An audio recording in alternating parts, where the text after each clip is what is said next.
Let me tell you why you shouldn't take a quick settlement from an insurance company. Hi, I'm Seth Scott, Senior Litigation Attorney at Kalfus Nachman, and I want to talk to you about not minimizing your damages when you're speaking to insurance adjusters. You've been in an accident. You're getting medical treatment. You've gone to the hospital. Your car's damaged. You need a rental car to get to work.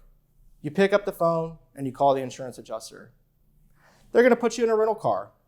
They're going to try to take care of your property damage claim. They're going to pay for your hospital bill. And best of all, they're going to give you a little bit of money on top. All for a full and final release.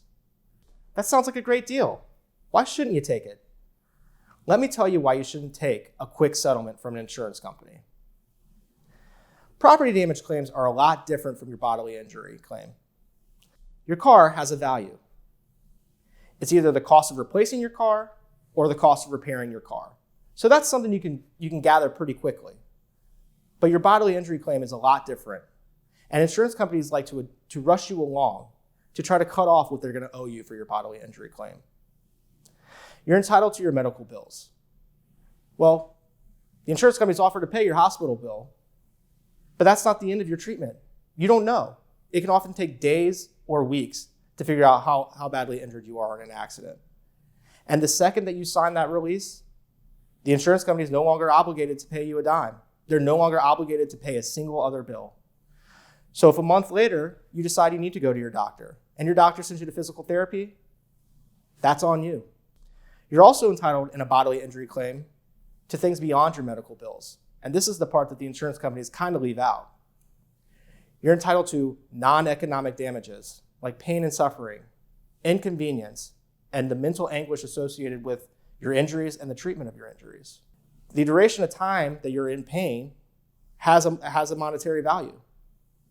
If you accept a settlement 2 to 3 days after an accident and you're still in pain and you continue to be in pain for days or months afterwards, you're cutting off your damages. The insurance company's not going to come back and say, "Oh, Mr. Smith, I'm sorry you've been in pain for 5 months. Here's some more money."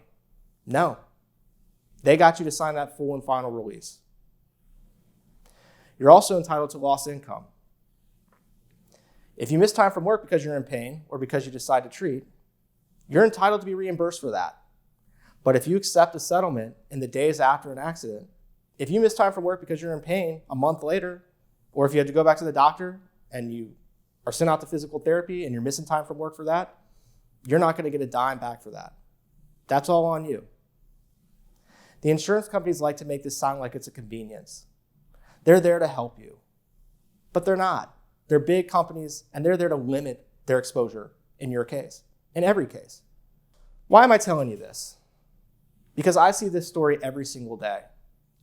I see people's injuries and their damages shortchanged by low offers from insurance companies every single day. So if you've been injured in an accident and you've been discussing your case with an insurance company, I want you to pick up your phone and call me first. And let's talk about what your options are. I'm here to answer any questions you have. I'm Seth Scott, Senior Litigation Attorney at Kalfus Nachman. Thank you for listening.